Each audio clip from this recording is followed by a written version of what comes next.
आई हम बनबै छी मटर आलू के सब्जी। तो हम मटर के छोड़ेलहुँ हाँ।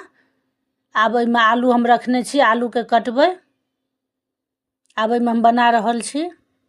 आब एहिमे दै छी तेल, पचफोरन, तेजपात, लहसुन हम चूरि कऽ रखने छलियै से धऽ देलियै।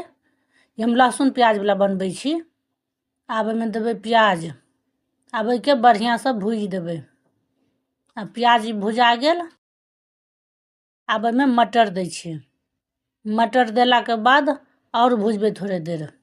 एहिमे मटर भुजा जेतै। आब एहिमे मटर भुजा गेल।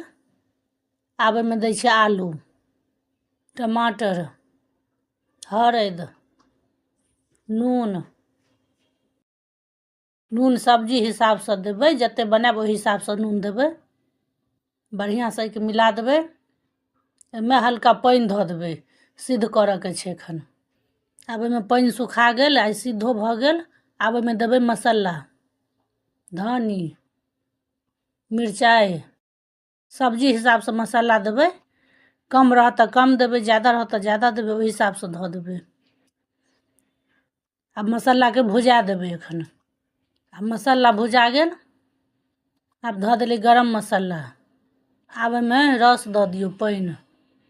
आब एहिमे देबै धनी पात। आब एहिके एखन होबऽ दै छियै थोड़े देर। आब ई सब्जी बनि गेल अछि। बहुत बढ़िआँ भऽ गेल, बनि कऽ तैयार भऽ गेल सब्जी। ई वीडियो अहाँ सबके नीक लागल, लाइक कऽ देबै। चैनलके सब्सक्राइब कऽ देबै। धन्यवाद।